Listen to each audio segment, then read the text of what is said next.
and welcome to this week's broadcast of Becoming a Cosmic Citizen with me, your host, Don Daniels, and our co-host, Dan Willis. Today is Monday, October, I'll get it right here, August 29th, 2016. Thank you for being here. The music you just heard was flute music by Tolec, our guest tonight. Thank you for listening to Galactic U Radio Network, where we have an expanding lineup of shows for you. On Sunday evenings at 6 p.m. Mountain, 8 p.m. Eastern, we have Emre alternating weeks between Beyond the Horizon with Okamahaya, and on alternate weeks, Intergalactic Feng Shui with Emre. My show, Becoming a Cosmic Citizen, runs Monday evenings at 6 p.m. Mountain, 8 p.m. Eastern, and Kim Hicks is back on Tuesday evenings at 7 p.m. Mountain, 9 p.m. Eastern with her show, Lessons of the Universal Family. If you like our content, please make sure to go to our homepage and click follow so you get updates on upcoming shows. We also have an extensive lineup of archives of all our shows here on Blog Talk. To find those, please visit www.blogtalkradio.com/Sierra-Neblina, Neblina. You can follow us at www.galacticu.com and at our Galactic U Facebook like page. You can also follow me on Facebook or at my website, evolutionthroughcontact.com. This show focuses on the spiritual and philosophical aspects of the extraterrestrial presence and our place in the universe, as well as the spiritual growth aspects of our evolution into cosmic beings, and is based on the concepts covered in my book, Evolution Through Contact, Becoming a Cosmic Being. We also feature guests with a diverse range of experiences in the field. We welcome you to call in with your questions or experiences at 646-478-3085 and press 1 if you wish to be put in the queue. We have tonight, our guest is Tolec, Earth representative to the Andromeda Council. And if you want to just, here. You can do that if you haven't hooked up there. Tolec is here with us in studio at an undisclosed location high in the Rocky Mountains. And I did want to make a couple of announcements before we bring him on. Our founder, Sierra Neblina, ran in the Spartan Run up at Breckenridge last Saturday. It's called the Beast. It's the most difficult Spartan run other than the World Finals. It's about 14 miles, 30-plus obstacles, and over 3,700 feet of vertical climb. 9 years ago, Sierra had a massive stroke up in the same area up near Breckenridge, and she had 25% of her brain damaged. They told her she'd never walk again. She may, with lots of effort, talk again. Well, 9 years later, she ran this Spartan Run. She went for the hardest race first out of the gate, and she finished. So we're really proud of her. And then a couple of items of rumor control. As I was getting topics together for this and researching some of Tolec's recent YouTubes and stuff, I found a couple of interesting rumors. One is that Tolec is actually an alter ego of David Wilcock.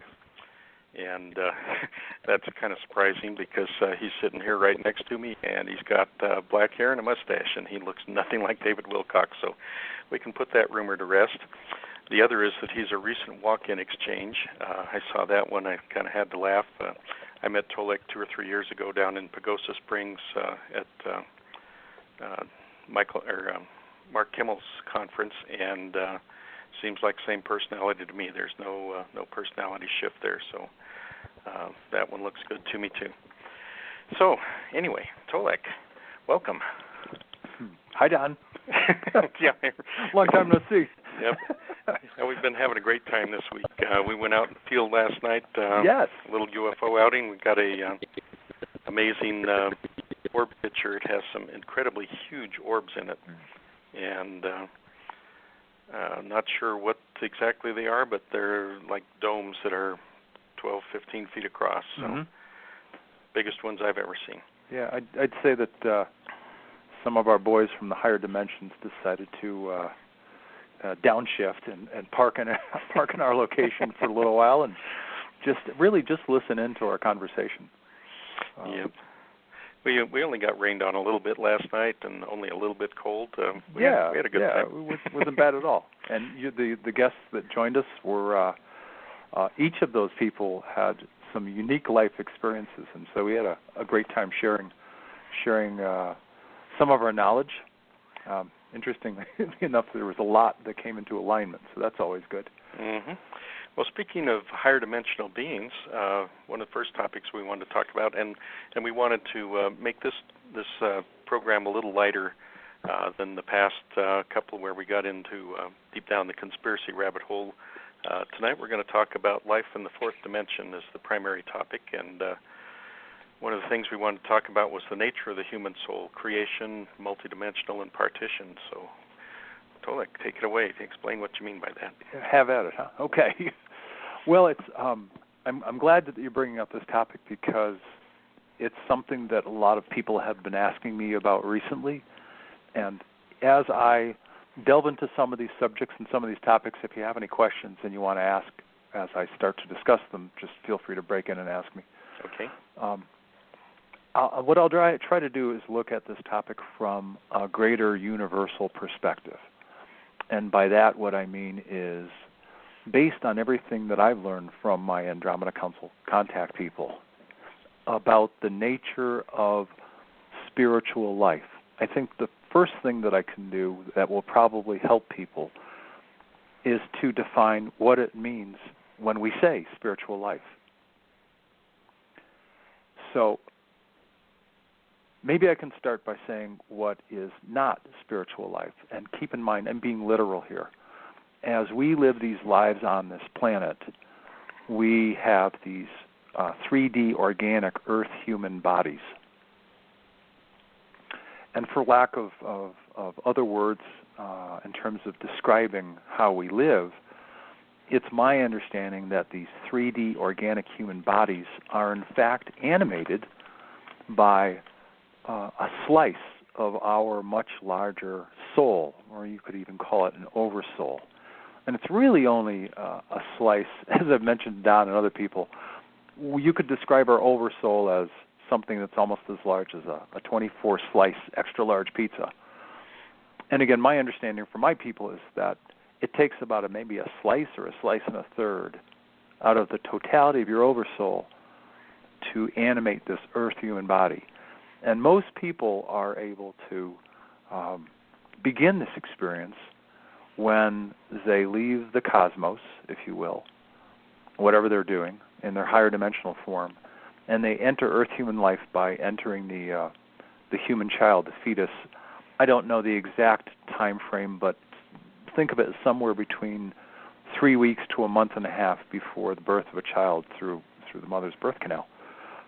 And that's how we start, the official beginning of this earth human life. It's actually a merger of your literal higher essence spirit form, which is energy and light, and this human body that we each walk around in.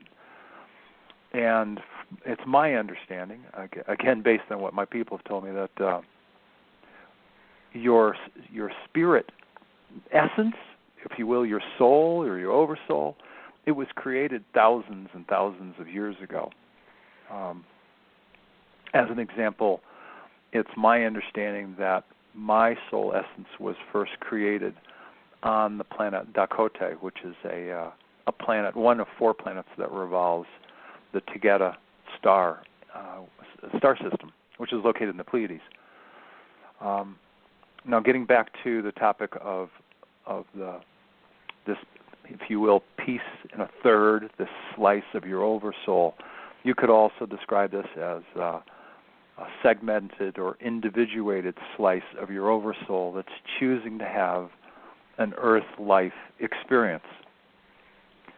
Well, simultaneously, there's the rest of your oversoul, the rest of your soul, many, many other slices, if you will, that can and choose to have other experiences in other dimensions simultaneous to this experience on Earth.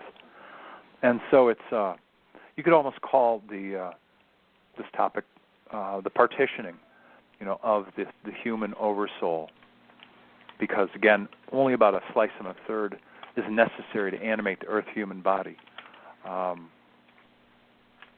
So it's it's a topic that people have tried to grasp for years, but I think this is probably one of the best ways that I can describe how we are, in fact, actually a combination of spirit, fine essence, matter, life, and organic human life. And to quote our mutual friend Sierra, it's a braided life form. It's one way of expressing it. So, Don, I hope that I've given a good explanation in terms of what I've learned as the nature of human soul. I think in terms of an overview, one person or one could say that the human soul is created out of the same fine essence matter, the same, if you will, stardust that exists in all of the creations across the universe and, as others would say, the multiverse.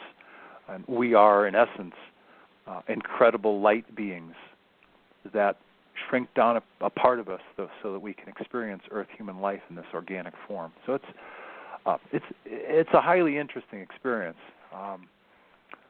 Being a spiritual person is a different conversation altogether in terms of what that means. And if you'd like to explore that, we can do that as well. I don't know if you want to go down that path at all. Oh, certainly. But I was just going to say, I was talking out loud the other day about wondering where I actually came from. And I didn't realize that he was going to do anything, but Tolec checked in with his people, and they looked up my soul serial number, and I want you to explain what that is, basically. Okay. But sure. He found out that I came from the Alpharez star system, planet Lehishka, and he came up with my spiritual name, which I'm going to keep to myself here, but that is part of the Andromeda constellation. Correct. And so why don't you explain how each soul is different, and you did kind of touch on how we can be in multiple lives simultaneously, the oversoul experiencing multiple segments. Right.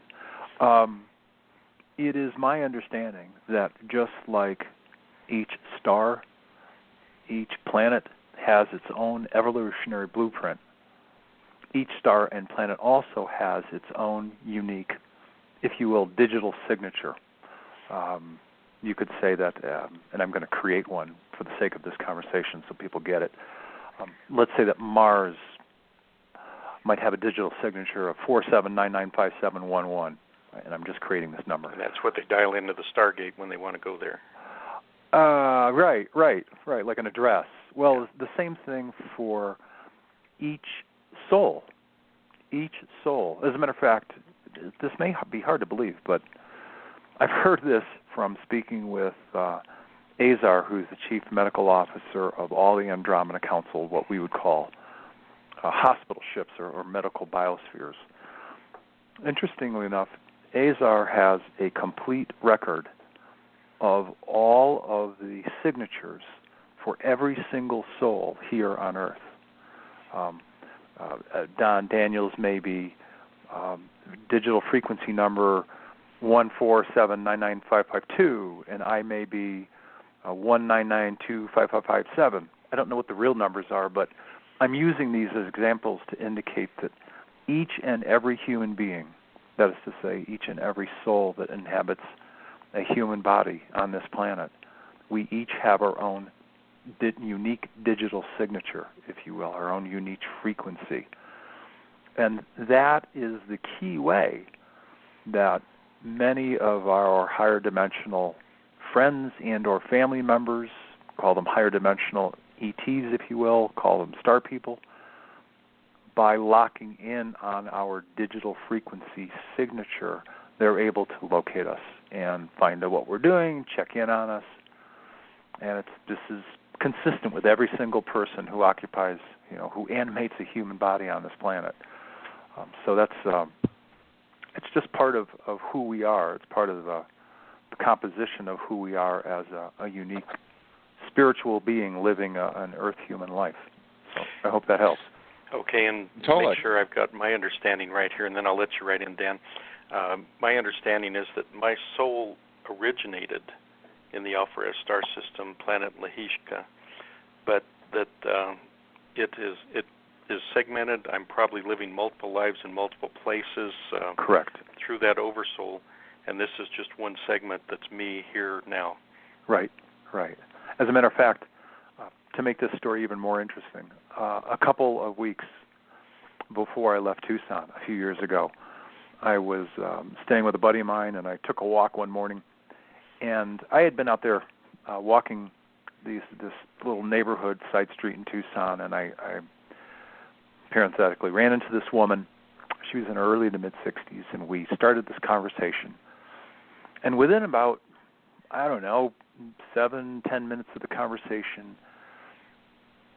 she told me a story about someone that she had met on a similar walk. It was, I think, either 6 weeks or 6 months earlier, one of the two. But in any case, here's the relevance to the story. What she said was, on this different walk that she was taking, she had been out on her own walk for a few minutes, and she ran into a man that was about her age, and they started a conversation. And within a few minutes of that conversation, they both learned that they were individuated pieces of the same oversoul. To say that more clearly, that she, in her experiences, traveling and working throughout the United States on Earth, has been living as a female human on this planet. And he, vis-a-vis sharing his own life experiences and how he views life and how he lives life, that the two of them matched up exactly. And their aha moment was, we, in terms of this woman and this man, they learned, if you will, that they were essentially two individuated pieces of the same oversoul, that they had both been birthed in the same star system at approximately the same time and had all of these characteristics that were so similar, it was uncanny. And this conversation, I'm sure, lasted from its initial 6 or 7 minutes, well up into an hour, but it didn't take them long to figure out that they were each similar slices of the same oversoul. Now, I've heard of people learning about their past life experiences on this planet, on other planets, but this is the first time I'd ever met someone who actually met their gender counterpart, one woman meeting another man who were experiencing different life experiences, but having come from the same greater soul, the same oversoul. It was a fascinating story for me to hear, and it sort of reinforced the concept of the soul truly has the ability to partition itself and live simultaneously. It seems not only multidimensionally, but in the same dimension, in the same time space. So I thought I'd share that story. It was just a fascinating experience for me. Well, Dan, I hear you wanting to jump in here, so go for it. Oh, hi, Tolec. How are you doing? Hey, Dan. Good to hear your voice again. Yeah, good to hear you too. I just wanted to say, in the research work I did with Marcel Vogel, it's consistent about what you're saying about each soul, you could say, have its own unique address, signature, frequency, whatever. Right. In the work with the radionics, in the radionic field they call it the personal rate. In other words, you take a hair or a drop of blood or something, such as the Delaware camera that I worked on, and it uniquely tunes into that unique individual frequency of that person. There you go. To take photographs and to be able to go backwards and forwards in time with the images, actually. So yeah, there appears to be. And when you think of somebody, it's like you remember them, and it's almost like you have a recording of their frequency within your matrix structure. And when you think of them, you're automatically resonating and connecting, and therefore conveying thoughts to them. It appears. Yeah, and it actually goes interestingly. It also goes further than that in terms of how that frequency signature can manifest itself in DNA and genetics. And I'll give you just one example. Don and I and others were at a conference last week in Pagosa Springs, and we had the benefit of listening to Michael Lloyd Brown, who's an amazing gentleman from Sedona. And Michael was presenting, and he was telling his life story. And there was a moment during one of his life stories that he was sharing with his mother his knowledge of past, current lives and how one can affect the other. And he said, "Look, Ma." So they apparently, at that moment when the two of them were having a conversation, they were talking about his mother's mother, his grandmother. And so there's this old photograph of his mother's mother sitting there, and he said, "Look, Ma." So he took his hand, he covered the top part of his head, his hair, and then he covered like from the mouth down. And he said, "Ma, guess who this is?" And she looked at her mother's photograph and she went, "Oh my God, it's Mom." So here we have a case of, and I think it probably happens more often than we'd realize, a case of where the frequency and the energy of Michael Lloyd's grandmother transferred to, it skipped a generation and went from the grandmother, not the mother, but to the grandson, Michael. And if you looked at the photograph of the grandmother and you looked at the photograph of Michael across what they call like the eye mask, the lower forehead, the eyebrows, the nose, and the eyes, Michael Brown and his grandmother were like duplicates of each other. And there were other experiences that he had in terms of conversations with his grandmother when she had passed over. And the grandmother was suggesting that life is not what it appears to be, and that in essence,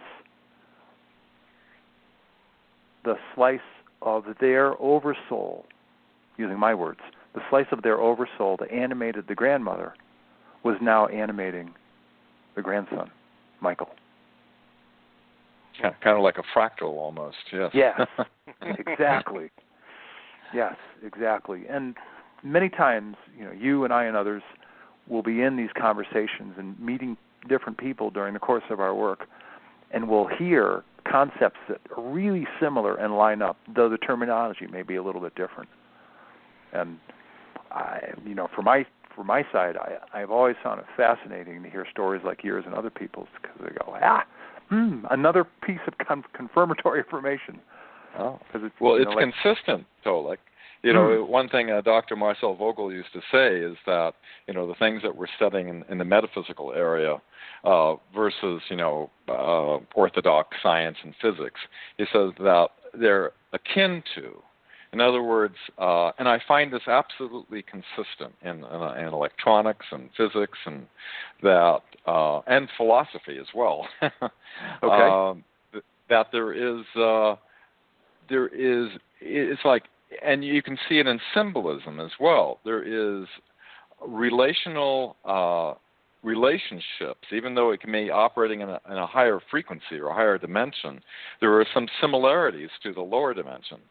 That's probably not the best way to describe it, but let's just say some of the research work we did, we found similar effects as in such as when we circulated water around this crystal, almost like an electrical inductor.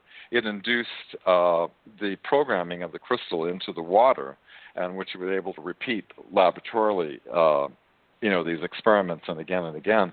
So they act similar. And, it's interesting, the DNA and what the relationship of the soul is to the DNA. In other words, why the soul incarnates into a particular family line. Do you have any insight on that? I don't have any background information, but I can tell you about one experience, and it's a long story, but one of the summaries that occurred at the end of this long story is as follows. I was with the gentleman who's the commander of the primary Andromeda Council biosphere. He had brought me back through time 3 times. On the third trip, I was asking him, why did you bring me to observe this family and this event and the outcome that happened? And there were 3 answers that he gave me. But one of the answers was, well, because genetically, if we go far back enough from you, you are related to this family. This family that, and basically, he brought me back through time, as you've learned before, 3 times from 1993 to the era of 1844, 1845. And he was telling me that absolutely, genetically, this body that I have, this body was related to that family through genetics. Oh, so it's almost as though the DNA has a geometrical frequency signature or something that through it does. several lives, we sort of just automatically, according to the laws of resonance, just tune right in and pop into the womb, I guess. It does. And actually, this is consistent throughout the cosmos. What you just touched on is consistent with cosmic bodies like stars and planets. Each has their own digital signature and the mathematics that back up the sacred geometry of each of those cosmic bodies. Each is unique. Yeah. And also each has its own evolutionary cycle. And blueprint is probably a more apt description. Don is nodding at me and saying there's a phone call coming in. Can we take that? Yeah, actually, we do have a caller with their hand up already, so we'll go ahead and see what they have to add here. 214-417. You're on the air. Give us your first name and your question. Hey, Don, it's Larry. How are you? Larry? Nice to hear you. Yeah.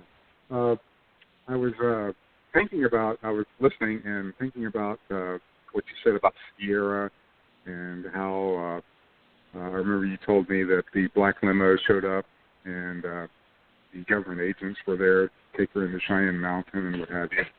Mm-hmm. And, recently there's been some news about a planet that is circling Proxima Centauri. I guess that's the closest star system to us. Right. Mm-hmm. And it's in the habitable zone, and this is big news, and Stephen Hawking is making this project, and he's getting up, and the government agents were there to take her into Cheyenne Mountain and what have you. Mm-hmm. And, recently there's been some news about a planet that is circling Proxima Centauri. I guess that's the closest star system to us. Right. Mm-hmm. And it's in the habitable zone, and this is big news, and Stephen Hawking is making this project, and he's getting involved. And I was just wondering, what is your opinion? How long have we known about this? And has it been decades? Is this something that's just slowly leaking out, or is this something that the scientists and astronomers are just discovering and they're putting it out there? Well, I can one brief little thing here before I pass it over to Tolec. I on a layover down in Puerto Rico, I rented a car and drove down to Arecibo to the big radio dish telescope that they have in all the movies and stuff, and was doing the tour down there, and they got the signs that said, "Oh yes, if we find something, we will notify the public." And the tour guide, I asked him about that, and he says, no, they wouldn't tell you. But then he also said that they had discovered this kind of briny water on Mars a number of months earlier, but they were holding off the announcement for that to correspond with the release of the new movie, The Martian. So they were coordinating the release of scientific information with a Hollywood movie. Okay, so yeah, they will hold things off. But Tolec, do you have anything more specific to his question? Your question is specific to, I think it would be called Alpha Centauri B or Centauri Proxima. I think it's quite honestly, I think it's a broader question. And the question is, if I'm reading this right, how much do they, meaning, I guess, the government, or whatever we call the government, decides to share openly with the public, we the citizens? That's a loaded question. We could be here a long time debating and discussing the various ways that we've not learned information that we thought. Geez. Well, first of all, I want to answer your question. I don't have any specific knowledge about this specific situation. What I can tell you is, based on my knowledge of what I've been taught from the people I communicate with, and I have been communicating with nonstop since September of 2010, there are, as an example, 12 star systems and senior homeworlds that are members of the Andromeda Council. Moreover, there are 140 planets in addition that are also under the auspices of the Andromeda Council as a governing and development body. It seems that the universe is full of life. Mark Kimmel and I were talking, I think it was last summer, or one of the two, or the summer before, and he said, my people from the Andromeda Galaxy that I communicate with, they've told me that 99% of the life forms that are out there, which are in the millions, are higher dimensional. So that means that 1% of the life forms that are out there are us, which is organic. That's a staggering number when you think about it. He's saying that his people told him 99% of the people out there are higher dimensional. Now, I know that this may not directly answer your question, but I'm sure it gives you some pause for thought in terms of what kind of life forms are out there, and maybe what's the reality check in terms of when we're going to learn that we're not alone. You can talk to Don or anybody else about this topic, and everybody's got thoughts and opinions about what is disclosure, what's formal disclosure, what's soft disclosure, and soft disclosure certainly comes in the form of a movie like The Martian or Interstellar or any of the Star Trek films. It's been going on for years. So I know those are thoughts here, but I just thought I'd throw that out there for you to consider. Yes, and I just read also, or recently, the astronomers have discovered an entire galaxy that is made up of nothing but dark matter. Wow. The entire galaxy. Interesting. Which would introduce a whole new realm, if you will, or study of astrophysics. I mean, to have a whole galaxy composed of dark matter. Mm-hmm. I'm sure that has a number of scientists scratching their heads. Yeah.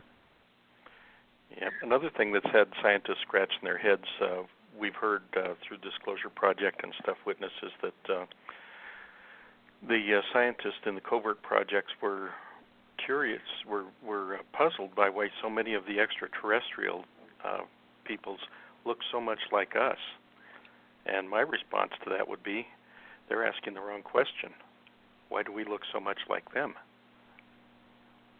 Which we were having this discussion last night, actually, that this humanoid form, similar to us, is a predominant blueprint around the galaxy and the universe, actually. Mm-hmm. Yep. Head, head, face, nose, eyes, ears, torso, arms, legs. It may take on a different look, whether it's insectoid or it looks like an otter or whether it looks like any other life form, but a bird. James Gillian, his people are from the Lyran star system, and they look like lions. They look feline. So apparently the humanoid form takes a number of different shapes and looks, appearances throughout the organic cosmos. But as Don was saying, this is the most predominant life form out there. And I was introduced to a number of them when I was on the Andromeda Council Biosphere during a trip, and I find this amusing, but it wasn't amusing back then. Apparently, I sort of coasted through the first 10 beings they introduced me to, and being number 11 was and I'm being literal here, he was sort of, if you've seen the very first Star Wars movie, if you remember the character of Jabba the Hutt, this creature I was introduced to looked like a 1/3 the size Jabba the Hutt. And it freaked me out.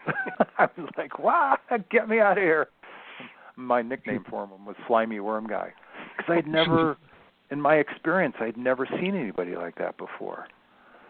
And he, as I was trying to run away from the if you will, like the glass door that separated me from him and his environment, I could feel him telepathically saying, "It's okay. I'm all right. I'm not going to hurt you."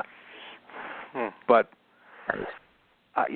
having told a story like that, I'm not defending the powers that be, but I can understand, at least initially, some hesitance in terms of, okay, who do we expose the public on the planet to first? And when they do their own disclosure at their own discretion, on their terms, I'll tell you categorically, it will likely not be somebody from space. It'll be somebody that's been down here on this planet for a long time already, somebody they've had relationships established with. Mm-hmm. Bad English, but you get it. They're going to present somebody that they know, and that will be palatable for the American public or anybody else. That will likely be the alien disclosure that Carol Rosen is talking about, the alien card. Well, thanks, guys. And I got to say, Don is the coolest guy I've ever flown with. Well, thank you. He's a good man, absolutely. Thanks, Larry. All right, guys. Sure. Take care. And press 1, that'll take you back out of the queue. And if you got another question later on, then press 1 again. That'll pop your hand back up. I'll know you got another question. Sounds good. Thanks. Okay. Does Larry want a scout craft? Oh, Don would like a scout craft. I said, would Larry like a scout craft? A scout craft? What is that? Yeah. A little anti-gravity sport about. Yeah. Oh, I would love that. Yeah, I figured that was the answer. All right. Hey, have a great night, and thanks for hopping in. I appreciate it. Okay. Thanks, guys. All right. You bet. Bye. Well, that actually led in, I wanted to get in a little into the Delwar camera, but before we do, we actually led in quite nicely to the human history on this world, our origins, and the migration from Dakota of your peoples, and how all of that ties together. I will tell everybody categorically that if you're looking for an in-depth galactic history of all of the various human races that have come to this planet, Alex Collier is the guy. I can tell you from an overview, there are different races of people, different organic races of people that have come to this planet over the course of thousands of years. And it's no mistake that the people of Africa look the way they do because they did not come from Africa. My understanding is they came from the Sirius star system. People that are, we would consider to be human. And as an example, I'll use my own, the genesis of my own people. It's my understanding that about 200,000 years ago, as we would measure time, they arrived on the planet Dakota. But before that, they were in the Lyran star system. A group of humans living in the Lyran star system, they decided to migrate to the Tegeta star system, which is in the Pleiades. And so to tie this into my own people, and when I say my, I'm talking about the genesis of my soul that was first created. It was first created on the planet Dakota, one of 4 planets which revolves around the star Tegeta in the Pleiades. And my people, many thousands of years ago, were organic also at one point in time. And they migrated to planet Earth about 50,000 years ago. They started a colony in the area of our planet that we would today call, what some people would call Lemuria. And they interacted with the Lemurians. There was, of course, a major water event, falling of land that had to do with Atlantis also. And so those people migrated up the Asian eastern seaboard to Japan, then up into Alaska, and then over into the western part of Canada and America. And today, you would know the people from planet Dakota as essentially being the great, if you will, great-grandchildren of many Native American people all throughout the western U.S. and southwestern U.S., Dakota, Lakota, Nakota, Comanche, Apache, Cherokee, Papago, and a whole bunch of others. I've yet to learn how many Native peoples are a derivative of the people from the planet Dakota. Another example of people migrating from their home world to Earth, I learned from Vice Chairwoman Tanya that her people came to this planet approximately 6,000 years ago. She's originally from the Mirak star system, planet Teriel, T-E-R-I-A-L. And to summarize their story, they arrived in the, I'm going to muff up this word, but it's sort of the Skagerrak Strait, which is today underwater, but it's that body of water just south of Norway and Sweden. And at that moment in time, well, what we today call Norway and Sweden, at that moment in time, it was the extension of what we call Norway and Sweden. It was above ground.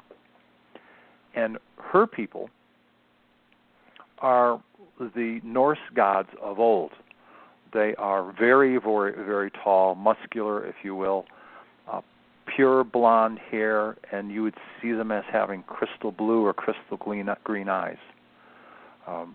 And if you saw someone of Nordic or Swedish heritage today, you would see someone who, like a young boy or young girl, has blonde hair, age 2, 3, 4, 5, 10 through 12. Even at age 40s and 50s, they would still be blonde. Those are the genetics of the people from the planet Teriel, from the Mirak star system. And then there are a myriad of other races that have physically decided to leave their star systems and journey to Earth to experience this planet with great diversity. The other way that people come to this planet is because their individuated slice of their soul decides that they want to experience organic life. And Earth is one of the best places to do that because our lifespans are so short. You know, with men it's, 75, maybe women it's about 80, and you can experience a whole bunch of things and have a whole bunch of lessons and repeat those lives over and over and over again by simply coming back to Earth. So that's essentially a composition, or if you will, a composite of human history on this world and the migration of my own people from the planet Dakota to Earth. And if you looked at any of the Native Americans of the West or the Southwest, you would have an opportunity to essentially see what someone from the planet Dakota looks like.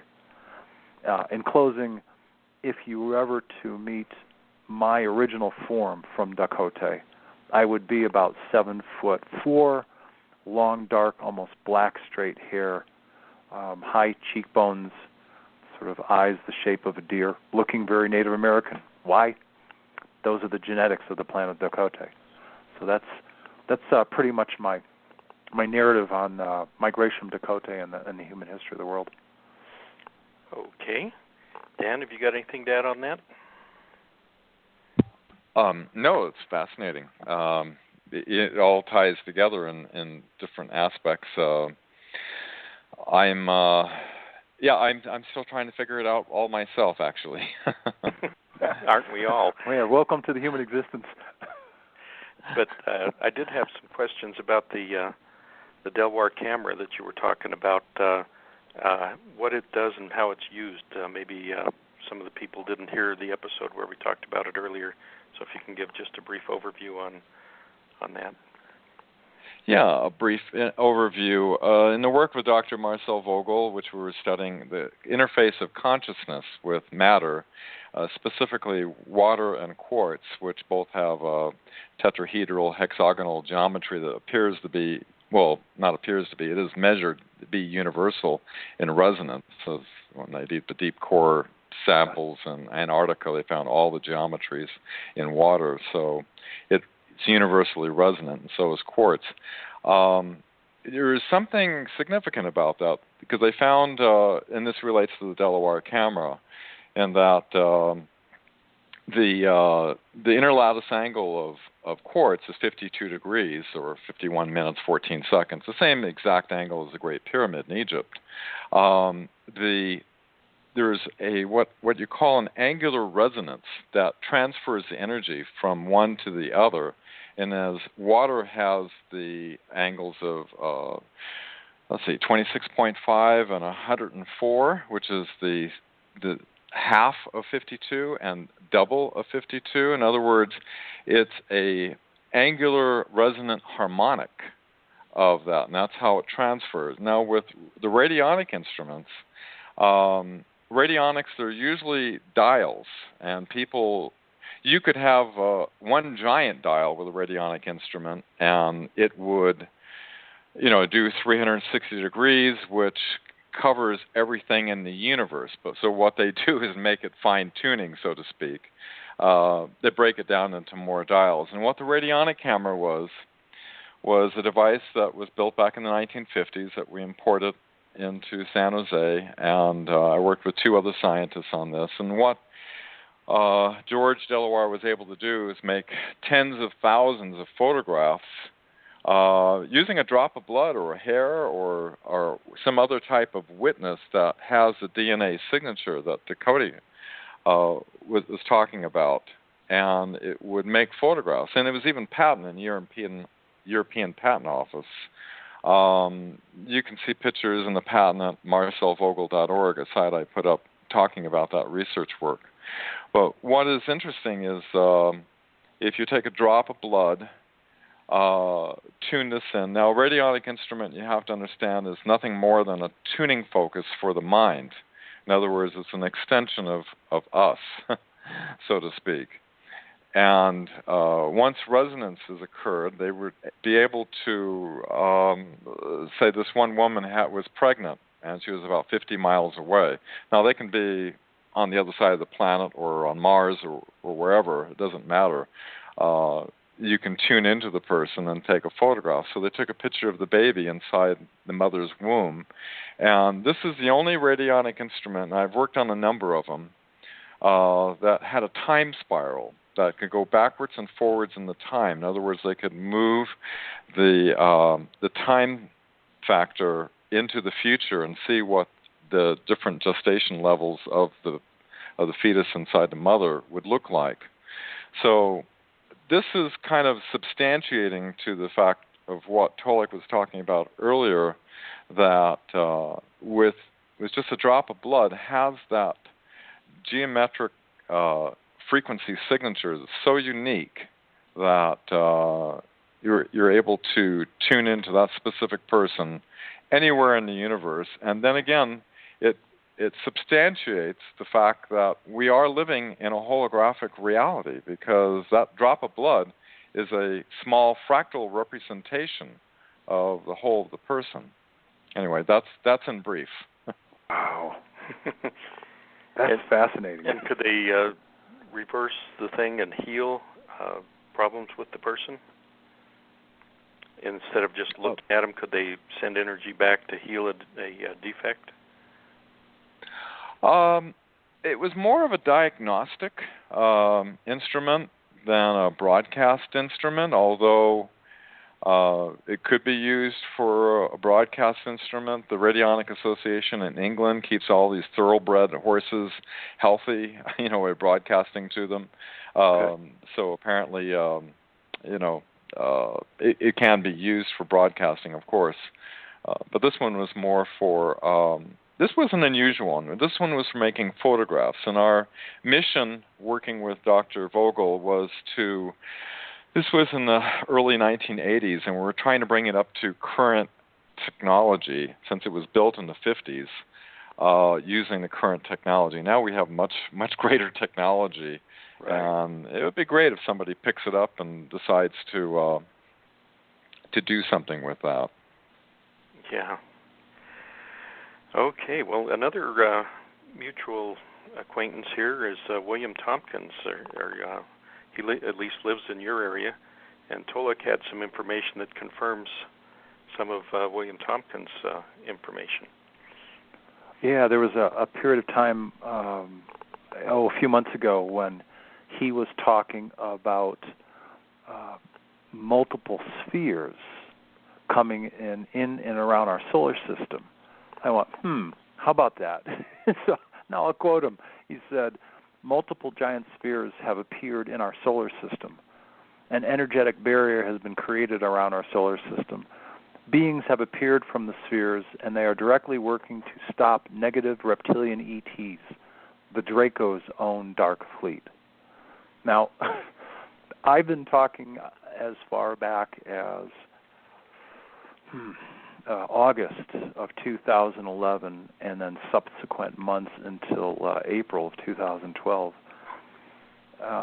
about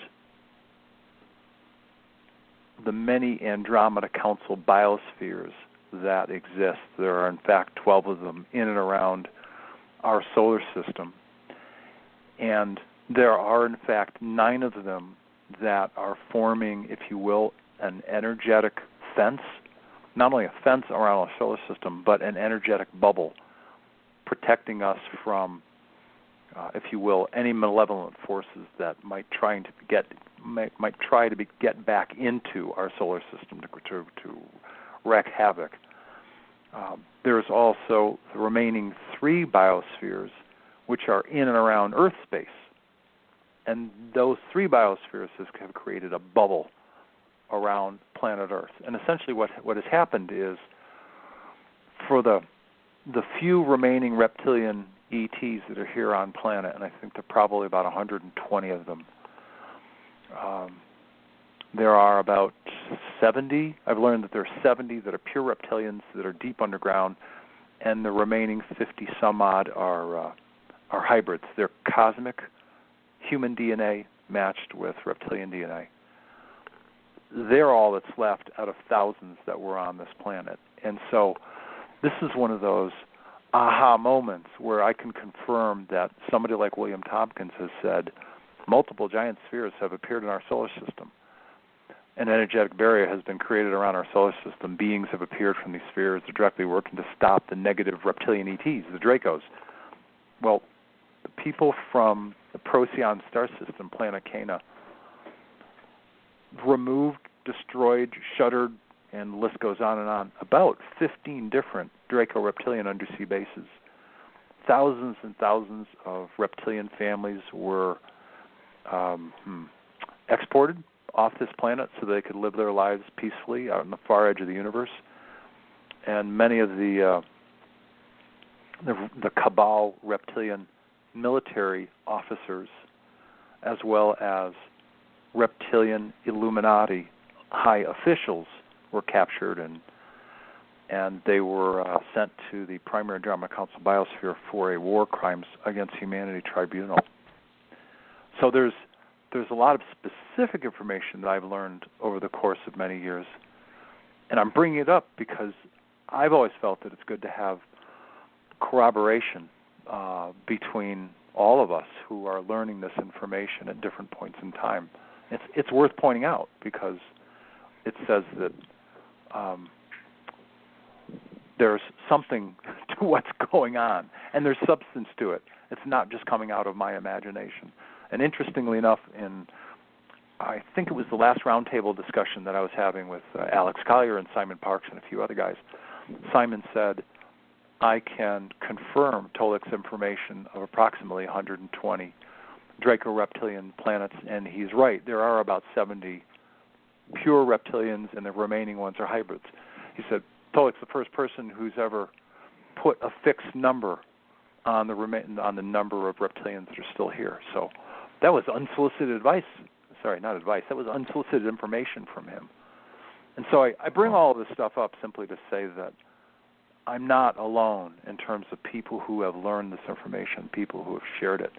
And William Tompkins is another person who brought up this information and confirmed it. So collaboration is so important. Absolutely. Yeah. Oh, it is. It is. And for anybody that wants to look at this information, if they want all of the details, they can go to the Andromeda Council website, which is AndromedaCouncil, COUNCIL.com, in the archived articles and interviews section, and they'll see the whole article. There was another part of, I guess, the article that Tompkins wrote about, and that had to do with the sun going to sneeze somewhat soon. And I asked my own people what sneezing meant, and what they said was that sometime in the near future of this planet,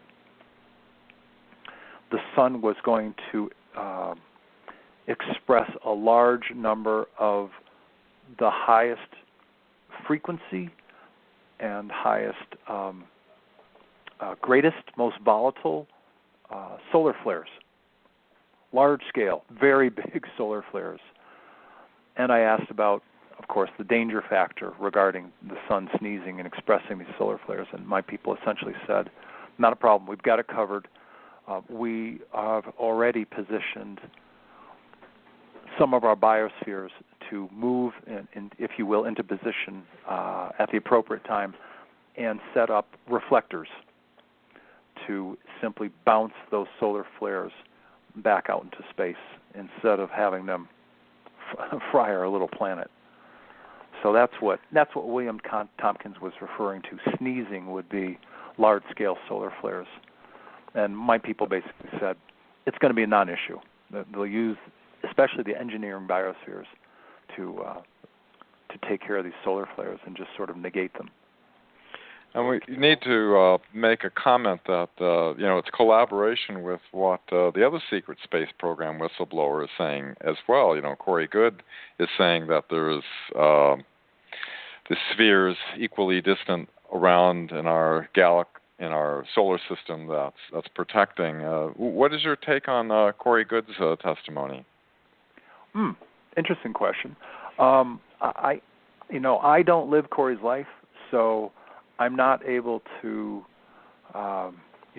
confirm what he's done or what he's experienced.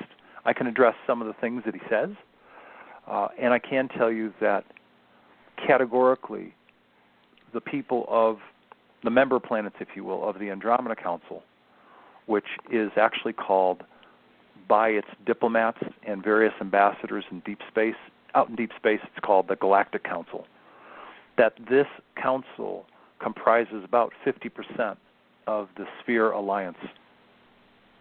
So, yes, our own council spheres, as well as others. There are other spheres from other benevolent councils that are participating in helping in the whole protective process of protecting not only Earth, but the other planets in our solar system. And it's important work, because none of us want to be fried. Either not when we come this far. Yeah, neither literally, spiritually, or organically. But I recently I was just going to say, I recently did a show on how to, on perception, on how to determine what is, what's disinformation and what's credible information. And, with the Disclosure Project, which I was involved with, we had 500 witnesses would collaborate with each other. And so you have sort of a solid base there. William Tompkins is solid in all the documents and things. So, the new...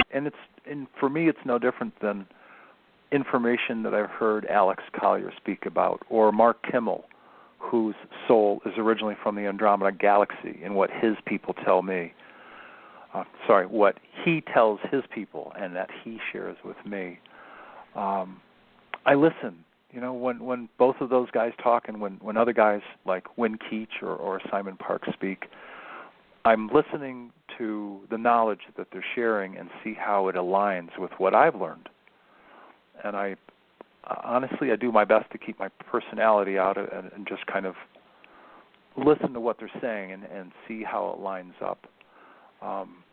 The matter of whistleblowers is something to be treated seriously because of what they've experienced. And it's, I wouldn't want to invite anybody into the kind of hardship those guys and to some degree women endured, who were trained, programmed, mind controlled. There's right, a lot Mill happens. Labs, yeah. Right, a lot happens when you mess with people.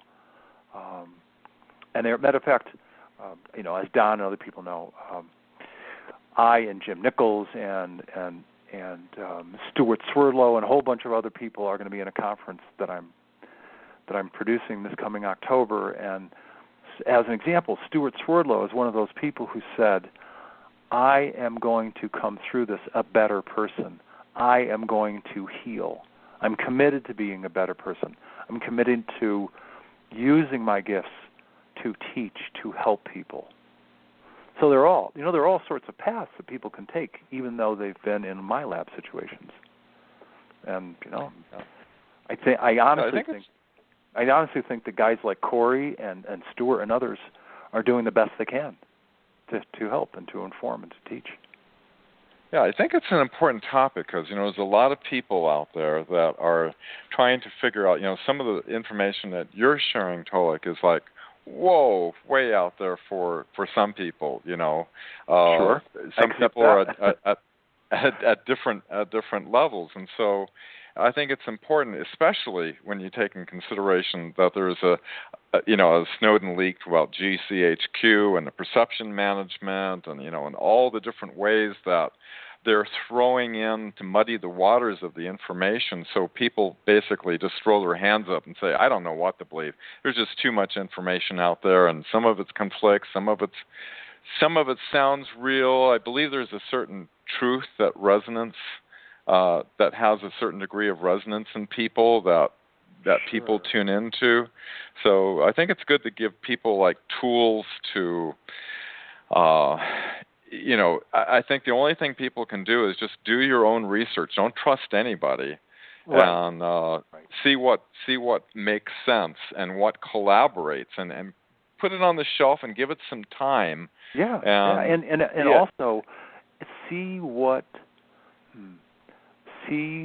how things transpire on this planet. See how things evolve, and maybe somebody could say, okay, whether I trust or accept any percentage of information from guys like Tolec or Tompkins or Simon Parks or Alex Collier or Mark Kimmel ad infinitum, maybe what I can place within the totality of my consciousness is, it seems there's a lot of information coming out that indicates there's a plethora of life forms, both organic and higher dimensional, that we at some level are interacting with. That's a good place to start. And then just see how it unfolds. See which beings, if you will, keep their word once they get here. How do they treat Earth humans? How do we interact with them? A lot of this remains to be seen in terms of what will be happening in our future. So, everybody's got a right to his or her own opinion in terms of what they believe, what they absorb, what they keep, what they toss out. Absolutely. Absolutely. Well, speaking of all we can do is look for the indications, of what's true, and not go down the primrose path of saying, we got it all figured out now. Yeah, absolutely not. No. The more you know, the more you realize you don't know. But speaking of perception management, that kind of leads us into the next topic here, the disinformation and just throwing up our hands in despair with this current election cycle in the United States, and then whether it's really ever even going to be important as we move into the fourth dimension. So you had some thoughts on that? I do, but before I speak up, I want to hear Dan's take on this one. I really do. Do you have some thoughts, Dan? my favorite subject, yes. Yeah, well, the Clinton-Trump show, if you will. Well, yeah. Well, you yeah, I know. You've seen the Bilderberg meetings, where they definitely want Trump, and I'm sorry, Hillary rather, and then you have Newt Gingrich, saying that they don't want Trump because he's not been initiated, he's not a member of the secret societies. And then you hear some stories on the internet that, neither one's going to be selected, something else is going to happen altogether. Personally, I don't have any inside information on any of that other than it's documented. The NDAA has made it legal to use disinformation against the American public. So everything you look on mainstream media news, there's some truth in there, but it's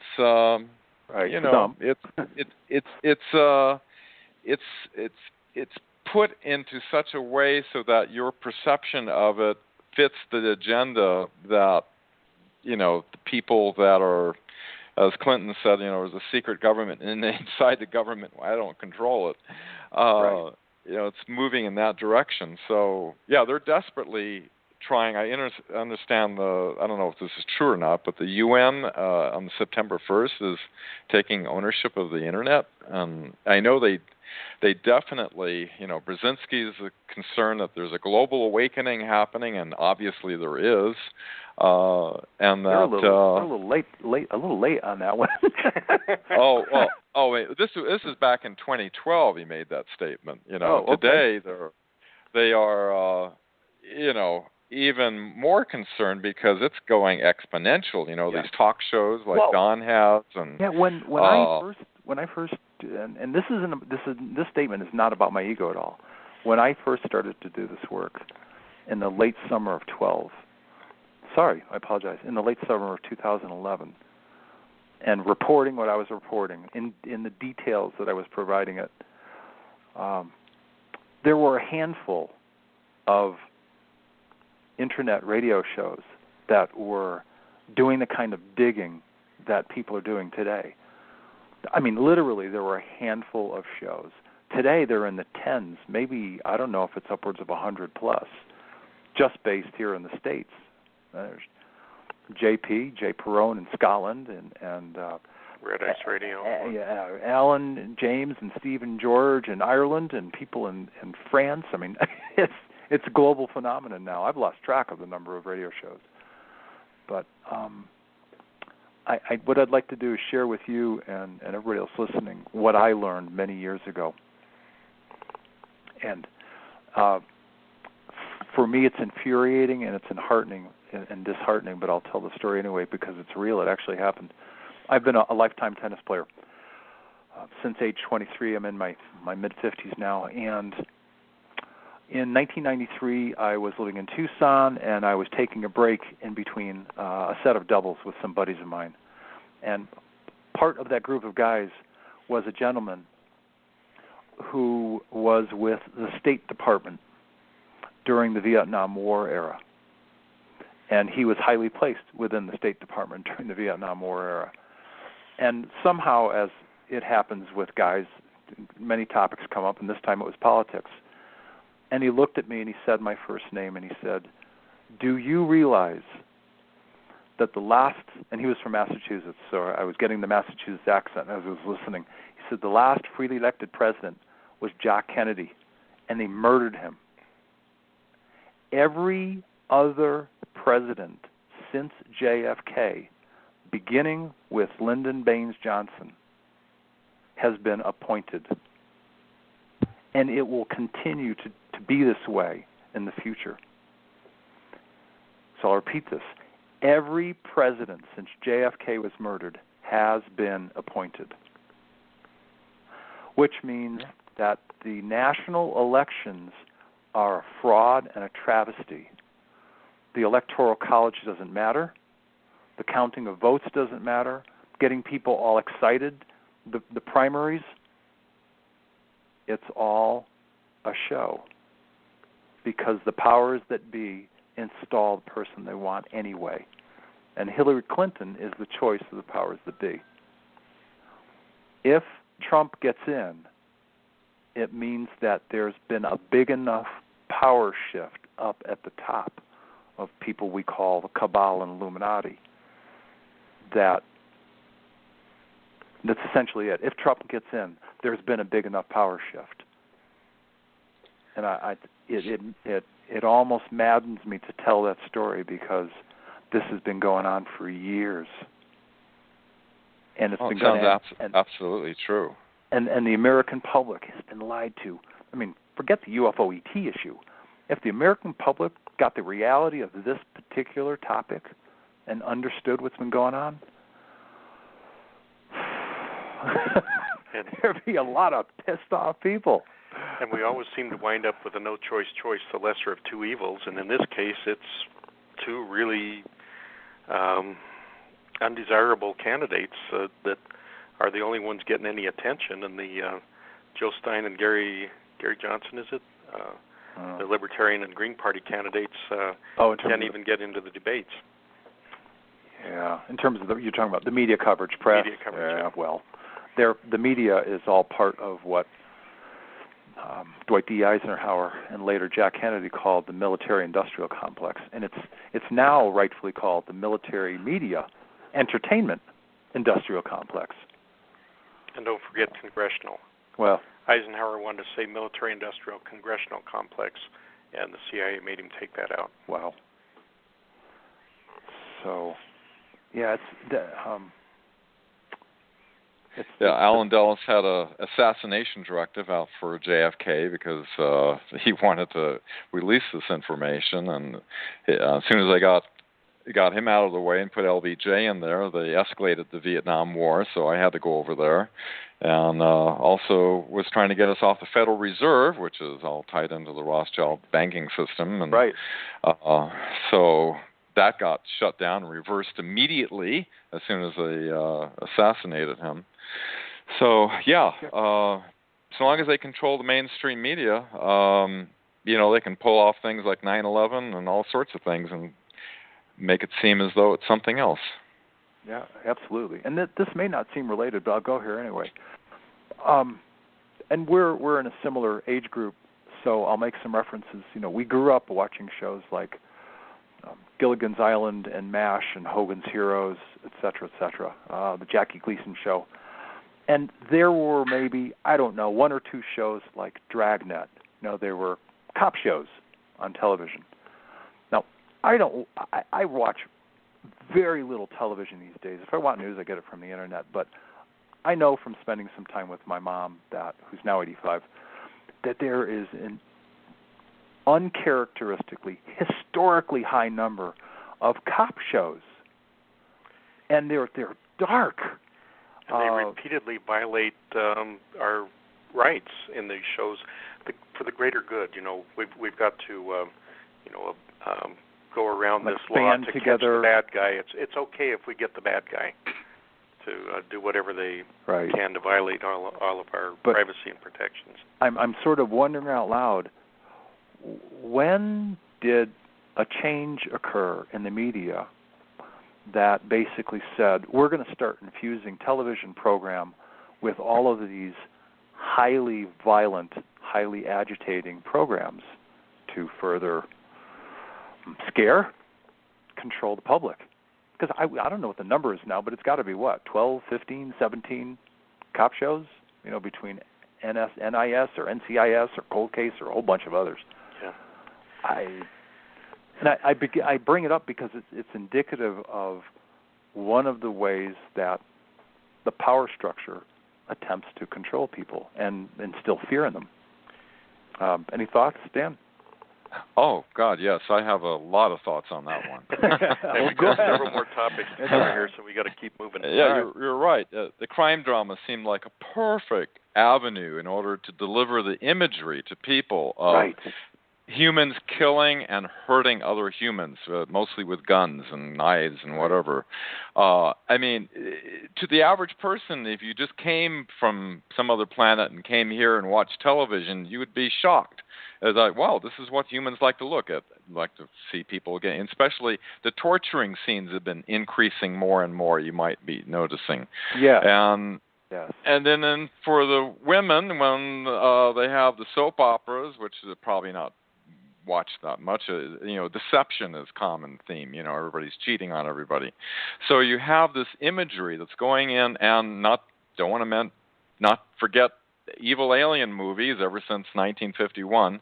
All the imagery of extraterrestrial interaction, of being these evil aliens that want to come down and kill us and take over our planet.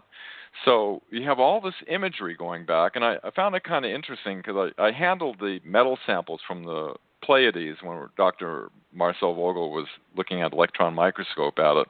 And one of Meyer's contacts, Ptah, his name was, from the Pleiades, he said that that all this imagery that is put, I'm just paraphrasing because it's kind of a long thing, but essentially that the mass co-collective consciousness actually, when it starts to focus on, and you can think about all the apocalyptic movies. I mean, my God, how many apocalyptic movies do we have? Of all kinds of earthquakes and tornadoes. Oh, sure. And all kinds of San Andreas.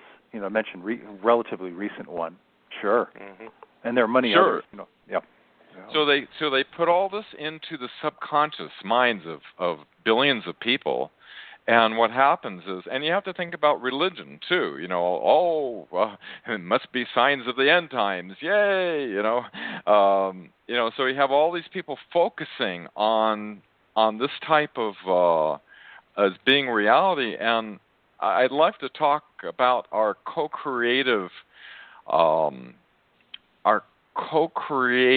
abilities that are affected by these images in our subconscious mind, and how I don't know if we need to heal it, but I think the first stage of any healing is to recognize first you've been infected, or influenced. Right. And then once you know that you've been generationally indoctrinated with this imagery, because you remember back, My Three Sons, Father Knows Best, sure, all of those, and I Love Lucy, and all that stuff was all benevolent, happy little kind of stuff, and then it started shifting. Very lighthearted and fun, and then it started shifting and slowly shifting and morphing into what we have today for entertainment, they call it. So I guess in the idea of all of us affecting the co-creative reality that we live in, what's your thoughts on that, Tolec and Don, both? Yeah, the short version is people. Kind of like that movie back in the 80s, I'm mad as hell, I'm not going to take it anymore. It's a shot of a guy taking his TV and he's throwing out the fifth or sixth story of his apartment. Yep. I would tell people, stop watching commercial television, stop listening or watching the news. Because even local news, whether you live in San Diego or Fort Lauderdale or Los Angeles or Denver or New York or Boston, even the local news is all about, these people got killed, there was this car crash, this murderer did this, there was this drug raid at this place, the SWAT teams went out, on and on and on. Yep. We turn it off. They're network affiliates. They follow the guideline of the corporate high level, which we know. Daniel Sheehan, when Don and I were at the National Press Club, he shared a document that 42 CIA NSA executives that oversee this to make sure that the perception is maintained. Yep, I just remember that the mind has a very poor firewall. Even though you think you can separate this violent TV from your real life, it gets into your subconscious and it affects you. Well, no matter how hard you try and stop it. So, as Dan said, it's the visual imagery, and that's the problem. Is that in terms of how, and you may have heard about some of this, Dan, but and I honestly can't cite the source, but I've learned that the way that the human works, the human mind absorbs information the fastest is visually, through the eyes into the human cortex. And so if you want to keep a population of people in a fear mode, just keep on projecting and producing negative, fear-mongering, hate-promoting visual media. And what does that do? It gives the powers that be further reason to control their puppets, if you will. Because they only consider us to be puppets and cows. We're basically slaves to their, to whatever their agenda is. And go ahead and feel free to contribute any thoughts you might have. Yeah, fear keeps you from connecting to your higher aspect. It also shuts down extraterrestrial contact with the higher dimensional beings, because if you were in fear, you're not meeting them up at least halfway to their level. That's right. So that leads us right into the next topic, and let's lighten this back up a little bit. Okay, yeah, sure. The impact of open extraterrestrial contact. Don, would you do me a favor? And I hear the subject matter, but would you sort of refine that topic for me and tell me how you'd like me to address it? Okay. Well, we've talked about like at the Disclosure Project and stuff, who we thought would be the most resistant to accepting the reality of other life in the universe. And of course, the first one that comes to most people's mind is the fundamentalist religious type. Sure. But also the scientists. They've got so much wrapped up in their paradigm of, this is the way the universe works, this is the way I've been teaching it for so long, and all of a sudden it's different, and their ego gets in the way. So the scientist might have a hard problem accepting that the universe doesn't work the way they thought it did. But the Day the Earth Stood Still, the original one, was a very good character study on how the citizens, the government, the military, the scientists, et cetera, would react to the news of extraterrestrials among us. And what's your take on how they're planning to roll this disclosure out? Okay, well, there's public response. There's a lot in what you just addressed, and from the perspective of the people of the Andromeda Council as people who want to help, simply as people who wish to help us during the coming time, not only this time of transition, but becoming a time of transformation when, based on everything I've been taught, this world and others in this solar system and others beyond that are going to be making the next evolutionary leap into higher dimensional life forms. That, at least as far as the Andromeda Council people, Ambassador Tonka, Diplomat Maka, Vice Chairwoman Tanya, the people from Ventra, Tolec, Nicate, Retol systems, if you will, they're going to be coming to this planet during the time of transformation. And from everything I've learned, they're going to be staying for 10 to 12 years to be a bridge, if you will, to help Earth humans come to understand what it's like to live a higher dimensional life, what our capabilities will be like, what are the gifts that we have not had that we'll be able to utilize. So from their perspective, it's about helping to be a bridge into a new world, a new way of living. Don, I think that you touched on some really important facets of what will happen the first time that there's some kind of open disclosure. Whether it's done by the guys that have their hands on the dial, the people that operate in the dark and in the shadows, the powers that be, if you will.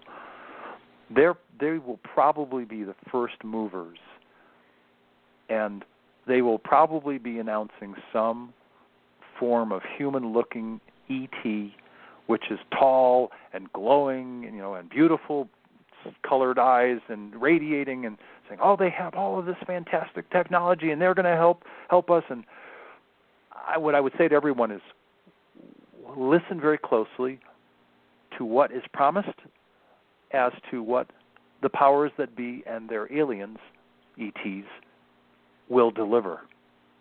I anticipate there's going to be a big difference between the promises and what will be delivered. Now, what you're talking about there is a disclosure from the government entities, and that would be a controlled, manipulated disclosure, right, designed to herd us in a certain direction. Certainly. The other kind would be a grassroots up. To what is promised, as to what the powers that be and their aliens, ETs, will deliver. I anticipate there's going to be a big difference between the promises and what will be delivered. Now, what you're talking about there is a disclosure from the government entities, and that would be a controlled, manipulated disclosure, right, designed to herd us in a certain direction. Certainly. The other kind would be a grassroots up, actual full disclosure from people like the Andromeda Council. Yeah. My personal thoughts are that I don't expect the Western powers, i.e.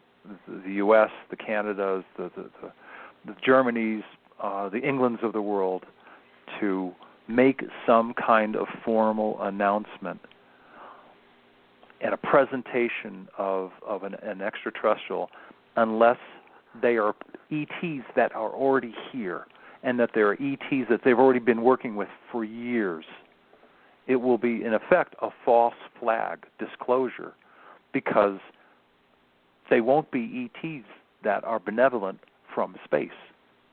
They will be positioned, if you will, ETs that are likely made up of some reptilian genetic material, some cosmic human material that the powers that be have been working with for a long, long time. There may be even a false flag attack or two, where we'll see these, UFO craft allegedly coming from space to attack Earth. They won't be coming from space. They'll have been on this planet for years. So that's one form of ET contact. In terms of my own people from the Andromeda Council, long story short, they will be meeting in communities like, not Denver, the little small towns in the suburbs outside of Denver, not L.A., smaller communities north of L.A. or south of L.A. They're not going to be making large-scale landings or meeting in the major cities.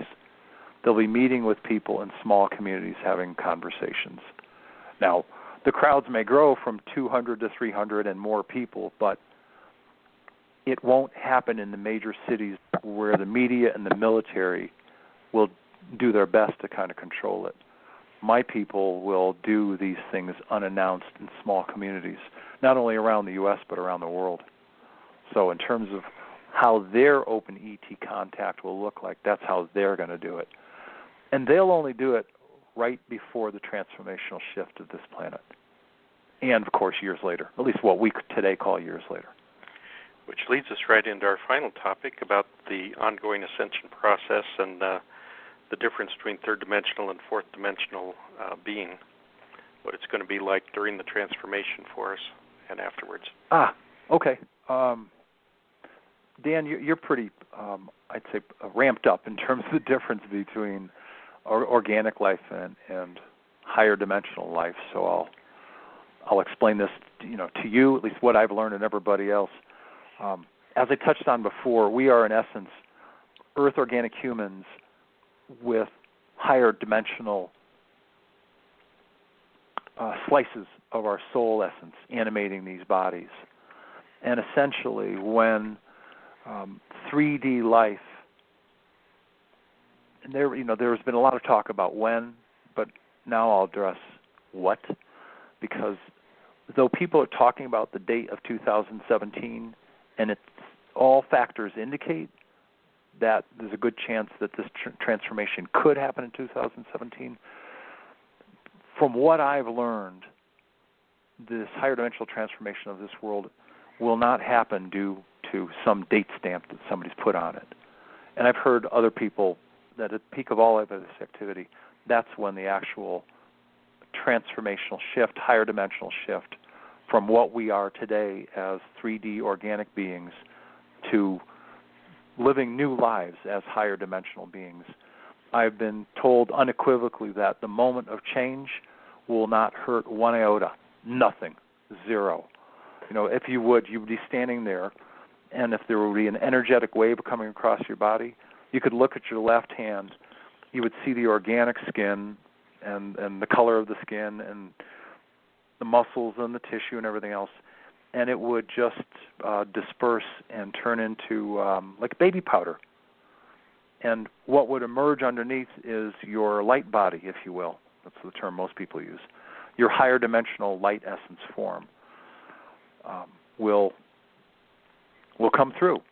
And again, to be clear, no pain at that moment of transformation at all, none. And there's, Don has met people like this. I met some friends of his over this weekend, and other people who have spoken with people, communicate with people that are, if you will, on the other side, and they're happy. Life goes on. Life has changed, but life goes on in a different manner with different capabilities. And even Michael Lloyd Brown was talking to his grandmother, and she's like, "Mike, I'm fine. Life is great. I just wanted to touch base with you, let you know I'm okay. Life is good." So I would ask people to, like you said, do your own research, do what's necessary for each person to feel comfortable. But all of my people have categorically said that the moment of transformation will be completely painless and effortless. What we go through here on Earth, this time of transition, that's a different story altogether. Because we have, even though tens of thousands of reptilians are off planet and there's only like 120 left, the whole SSP super space program in fragmentation, fighting each other, it's all about a power vacuum. And all the people and the beings that used to serve the powers that be up at the top and the reptilians, they're all fighting for a chunk of their power share of what's left on this planet. So the overall picture sounds very promising, though, from what you're saying. And it should be automatic for anybody who's living in a higher dimensional way, say over 51% in service to others. Good people, kind people, loving people. People who are not manipulative or hateful or anything like that, but who are living, unconditional love and oneness with all and helping each other. It should just be an automatic process. You don't need to march into the crystal light chambers like some people say or anything like that. Right. And Don brings up a good point. I'll use an example. I'll create this fictional couple called George and Martha, and they're good Christian people. They have kids. They've lived a great life. They're warm and they're kind to their family members and their friends that they meet. They may live in the deep South and be very deep Christians. Just because they don't know this information doesn't mean that they're going to have a hard time when the transformation comes. Now, they may be ignorant, which means simply lack of knowledge. They may be ignorant of what's coming, but they're going to have a lot of help. And it's only one example. It's only one example, but it could be any religion. It could be any group of people that's not familiar with these concepts that we're talking about. As long as they're good, kind, loving, warm, compassionate, caring people, they will easily make the transformation into higher dimensional life. Kalma, or maybe semicolon. People who are hateful, mean, avaricious, greedy, lying, cheating, stealing, murdering, manipulative, and I'm going to be specific. But they go to church. Well, I don't know about that. That won't save them. No, but those people already exist at a lower frequency vibration, and though their unique lower frequency vibration won't be able to tolerate the higher frequency of mid-level fourth dimensional life. So they'll simply dissipate, and their souls will either reincarnate in another organic world, or they'll go back to source. One of the two. This reminds me of when I had to run a radio station for the religious show. There was this Jimmy Durante song singing, "Doesn't matter if you sing and shout hallelujah, you're going to get exactly what's coming to you." It's great. Yeah, that's an apt description. Yeah, it really is. But I tell that story so people can go, well, what if I don't follow all this stuff? And what if I don't believe all this stuff? Well, honestly, it really doesn't matter. If you're here on Earth and you decide to stay when this higher dimensional shift happens, and you're a good person, you'll become a higher dimensional person. You don't have to do anything else but be here. And Jimmy Durante's, that's a good, it's a good quote. Don, it's interesting. Go ahead. Go ahead. No, I was going to ask Don if he had any further thoughts, but Dan, if you do, go ahead. And I also wanted to open it up to the audience. Whoop. Go ahead. Okay, I just want to open it up to the audience here. We've got about 15 minutes or so for questions. So if you got a question, 646-478-3085, and then when you're on the line, press 1 to raise your hand, and we'll get you in here with a question. Go ahead, Dan. My idea was along the idea of going from the 3D to the 4D in the frequency shift. The concept that our soul, you could say, is in perfection, and that we're basically an interference pattern that's oscillating. We could be an old body with arthritis and all kinds of problems and things like that, but you could be a good person with a good heart. And right. So what you're saying is that as the frequency shifts, it's almost like an electronic circuit. If you're out of tune, the circuit heats up, But if you're in tune with the cosmic, which is what all the research work, with Emoto's work and there was water and everything, that love is definitely the core. Absolutely. And that if your heart is in line with that, basically the old 3D body that's maybe crippled, arthritic, maybe a little overweight, actually kind of transforms into this another level that's closer to the blueprint of perfection that is our soul on a higher frequency. Yeah, really well said. Yeah, absolutely. And as a matter of fact, I think, if I remember correctly, Michael Lloyd Brown was saying, Mikey, I'm okay, because this old body that was really weighing me down, not a problem anymore. It's no longer an issue. So, even he was telling that story to all of us as we were sitting there listening. And I bring it up simply because it's relevant, it's directly relevant to this information that you're sharing in terms of, once we leave 3D, we no longer have to worry about these bodies that hurt, that that are worn down, maybe that have arthritis, maybe they're carrying more weight. Who knows? But you're absolutely right. It is the heart that's the indicator. And there's I don't know how many people may or may not know this, but this is one of those things that I've integrated in my own life. Now, I did it as a young kid anyway, but my own people... Sorry about that. It's okay. My own people have said the frequency of nature is literally the same frequency as love.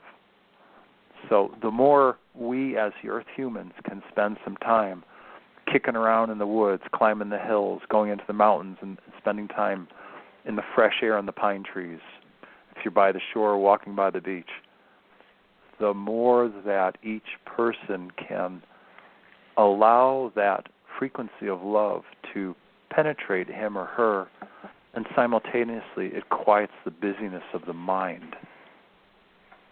That's what going out in nature does. So I know that one of the topics that Don wanted to address was how can each of us sort of like stay calm and not worry about any coming transformational shift. Go out in nature as much as possible.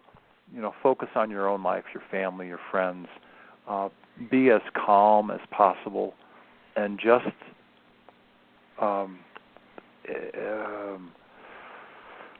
focus on the things that matter in your immediate life. and those people that are important to you. That's and visualize a good outcome. Well, yeah, sure. Yes, yeah. Yeah, or at least, I think visualization is important, but just feel that you're going to be okay. Know that you're going to be okay, because this transformational shift is, like I said, it's going to be, at the moment of it happening, it's going to be a very easy experience. It's not going to hurt. People are going to choose what they're going to choose to do prior to that on this planet. And I understand a lot of people are going to choose to leave. But, each to his own choosing. Yep. Each to his own choosing. So, Don? We do have a caller here. Hey. It's a Skype caller. I'm guessing it's probably Bob from Australia. Is that you, Bob? This is Lori. Oh, Lori. Okay. Well, you used the same Skype number. The 111111111 whatever. Lori, are you at one with everything? I'm doing my best. Good. Well, hi. Hi. Lori is a good friend of ours from Iowa. Okay. So what's your thoughts on all of this? Well, I just tuned in, to be honest, but I saw, Don, on your notes that at some point maybe you'd be talking about the movie Interstellar. Well, we kind of probably don't have time for that tonight. Did you have some thoughts on it, though, that's relevant to the whole ascension thing? Wow. Well, I think the whole movie is amazing. The Tesseract experience at the end, where he sees that it's just mind-blowing, the information at the end of, the whole movie, but especially that part. And the first time I saw this movie, I was just stunned, because there was so much in it, and I knew there was a lot of truth in it, and it just was a very visceral experience. And I kind of had that same thing with Contact, the movie. Something was triggered, and something, and so that's kind of how I judge these kinds of movies, is how it makes me feel and the reaction that I have. And I don't know how many times I've watched that movie, about 10 times maybe. Yeah. Very cool. Yeah, and this is Tolec for me as well. The movie Contact, Dan Brock and I did a 2-part, really deep analysis of the movie Interstellar. And that movie did a wonderfully great job of graphically, visually illustrating what he, as the astronaut, was experiencing when he was in non-time. Because when they were showing you, when they were showing us as the viewer, him behind the bookcase, that was not his. They can only do so much with certain concepts. But what they were really showing us was how he was able to transverse time as a spiritual being and reconnect, somehow communicate with his daughter in the room with all the books. And she was the one who figured out that it was her dad. It was amazing to watch. And matter of fact, I think Dan and I watched that film 3 or 4 times and able to dive into it and analyze all the different aspects of it, without a doubt. Yeah. Especially that part where you realize that he's the one that shook her hand in the ship in that multidimensional moment. And that was mind-blowing, too, to realize, well, that was him, too. Wow. Yeah, it was phenomenal. Dan, did you see the movie, Interstellar? Yes, I did. Yeah. Your thoughts? In concurrence with yours. Oh, okay. Well, that's good. Lori, Dan Brock and I spent probably collectively about 3 hours looking at this movie very closely, and it was an amazing experience, and it's still worth a look. Yeah, many layers, and I think they did the best job possible trying to visually express and portray what he was going through when he left the planet. Because there he is floating in space, and all of a sudden you see him having these experiences, trying to communicate with his daughter. They did a great job. Yeah, it was pretty mind-blowing. Well, that's kind of why I called in. I've heard you on Don's show before, Tolec, so I know the information you have is amazing. But I thought I'd take the time to call in, especially when you were talking about the movie. So yeah. Okay. Okay. Lori, nice to meet you. Yes, you too. Perhaps we'll meet in the physical sometime. Well, if and here's a plug, if you decide that you'd like to meet me and about 15 other people, we're having a conference in Tucson in October. I heard about that. Yeah, there's some amazing people. Mark Kimmel is going to be the keynote male speaker, if you will. Grandmother Silverstar, who's, if you will, one half of the production team. She was going to be there. Okay. Yeah, she's, as you know, the one half of the production team of the Star Knowledge Conference. She will be our Native American keynote speaker. Simon Parks, we're going to bring him in via big screen TV from the UK. And we're going to have a couple of other Native American people, Tashina, who does Sacred Pipe Chanupa work. Yeah. Jim Nichols from Tucson, Adana, Silver Wolf Spirit Woman, Jenny Marks. She will be at the conference. Michael Brown will be there. I'm blessed. I'm really, really blessed that the people who have said yes have said yes. It's going to be an amazing experience. So you're welcome to join us. Well, we'll see. I have some other events myself. I'm just launching a business called Mystic Chocolate, and I have a divine. Great name. You've had some. I've had some. It was great. Oh, you Don, did? Yeah, Don was looking at me. I'm like, ooh, this is good. Wow. Yeah, That's awesome. I've been a dark chocolate fan for years, so it was my mouth and the rest of me was very happy. So thank you. Yeah, it was great. You're welcome. You've got several secret ingredients, both physical and spiritual, in that chocolate. Oh yes. Yeah. Dan, you got to try some of this chocolate, buddy. It's good stuff.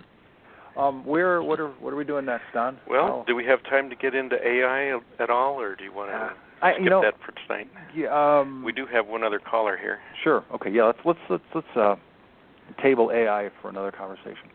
Okay. That's a deep rabbit hole, believe me. Okay. Well, thanks, Lori, and I'm going to put the other caller on here. Okay. Lori, nice to meet you. Okay. This is another Skype caller. Good day, Don. Yeah, okay, this is Bob. Hi, Bob. How are you doing out there on the Great Barrier Reef? Great. It's the middle of the whale season. They come up here every year to give birth and train the young ones, and it's wonderful to watch them in action. I just wanted to affirm what you've been talking about surrounding yourself in nature as much as you can. You know, I've gone about as far as I can go without becoming a dolphin myself. You know, so living on the boat and off the grid, and you know, when I think back to my time as a project engineer, my mind was like a tree full of chattering monkeys, and now since I've surrounded myself, there are no sounds of man here. And that squeaking you can hear in the background is my dog with his new squeaky toy. I figured, is that Barnaby or Barnaby seen iDog? Yeah, but Barnaby's on the bunk and Charlie's on the deck, just chilling out. So yeah, it's just I found the more I can commune with nature, the calmer I am. But the downside to it is I've become a bit of a hermit. So I am a community of 1 and 2 dogs at the moment. But isn't there bliss when you're surrounded by that much nature? Oh yeah, you know, and I can go up on deck and just scan the horizon, and a tree will wave at me, one particular tree. And so I can connect with that tree, and it might be 300 meters away, but I can see every leaf on the tree. You know, there's this heightened sense of, almost senses like go up a few grades. You know, it's amazing. I'm just an old fiddler turner. This stuff is real, just amazing for me. You know. as I said before, my knowing has no words. I'm just enjoying the bliss. But it's a bit of a lonely place at the moment. I've got to get out and I go ashore every day and brighten people's day. Just because I giggle it all the time. Yeah. And I know what you're talking about. I've been alone for a few years, and I went from living in the desert, and these days I'm spending a lot of my time by the ocean. And every once in a while, I'll come upon a person walking down the beach, and I'm like, "Hi, how are you?" I want to engage them in conversation because I hadn't talked to anybody in 3 or 4 hours. But it's all good. This is an incredibly beautiful planet, and it'll be an even better planet when, I'm going to speak parenthetically, the people who've been polluting it for so many years with both energy and, organic and non-organic waste finally leave. Because it's such a beautiful planet. Yeah, all that's changing. For me, the beast is dying. Yes. Wherever I live globally, I just get a sense that the beast is dying. Well, the more people wake up, the more people stop feeding the beast. So, it's in its last throes. It's very obviously shooting itself in the foot. It's just become so ridiculous. It's the whole world is just about laughing at it. So, yeah. It's just such an amazing time to be alive. But, thank you very much, Don. And, I've got to get back to my bliss. Okay. Well, my coffee and my cigarette. Well, go enjoy your bliss. Thanks. I'm going skinny dipping. You can do that when no one else is around but the whales. I do it anyway, Don. Whether there's anybody around or not, I don't give a bugger. Okay, TMI. TMI. We'll probably talk to you next week. Okay. See ya. Good on you, mate. Bye-bye. Okay, well, Tolec, why don't we wrap it up here with, why don't you give people your websites again and the name of the conference? Yeah, I'll get into that. Thank you. Okay. For anybody that's not familiar with the work I've been doing for the past 5 years, they can go to the Andromeda Council website, and Andromeda is ANDROMED, as in David, A, Council, in this case, Council, COUNCIL, AndromedaCouncil.com. And Don was right. I've been working a lot over the past few months. I've initiated, and I'm working like a dog to produce the 2016 Transformational Shift Conference. It's going to happen the weekend of October the 21st through the 23rd in Tucson, Arizona. Yes, that's the desert, but that time of year, the temperatures will be gorgeous. It'll be like anywhere between maybe 80 to 82 or 84. Dry, sunny, warm, very comfortable. We will have, as I was saying before, some amazing speakers, including Grandmother Silver Star as the Native American keynote speaker, Mark Kimmel as the keynote speaker. Simon Parks will be coming in via large screen TV from the UK. Myself, Jim Nichols, Yvonne Palermo, Adonis Silva, Wolf Spirit, Natasha Tashina, and a whole host of other people, including our friend Sierra Neblina. She will be there as well. And I'm planning to be there. Yes, and Don will be there. One of the reasons why I believe this is also going to be a unique conference is that I'm bringing some professional music on Friday evening and Saturday night. On Friday night, Mickey Free, who is one half Comanche, one half Cherokee, is a Grammy award-winning, 5-time Native American music award-winning musician, and he's going to play the Native American flute, cedar flute, on Friday night. And Pete Swan of the Pete Swan 5 will be playing on Saturday evening with world-class musicians, including a young woman by the name of Crystal Stark, who is essentially for lack of better words, a protege of Whitney Houston. She has an amazing set of pipes, and Pete Swan and his band and Crystal will be singing on Saturday night, so we have an amazing concert. So with all of these amazing speakers and the music that's going to be happening, I expect that we'll have a pretty phenomenal experience. And it's been my idea from the beginning to give back. So because some of the conference will be focused on some of the information that the Native American people will be sharing with us about this time and the coming time of change, a percentage of the proceeds will go to the Cherokee people, the Comanche people, the Lakota people, I think the Chippewa people as well. If anybody that goes to transformationalshiftevents.com and click on the conferences and events button, they can read all about the conference. They can purchase tickets from there, and they'll also be able to read about some of the proceeds that we're going to donate to the Native American nations. So I'm excited because I feel blessed that we're going to have some amazing speakers, and the ticket sales are going well. So for anybody that's listening, feel free to go to transformationalshiftevents.com and click on conferences and events, or click on tickets, and you'll learn all about the conference. And the hotel's very reasonable too. Yes, it is. It is.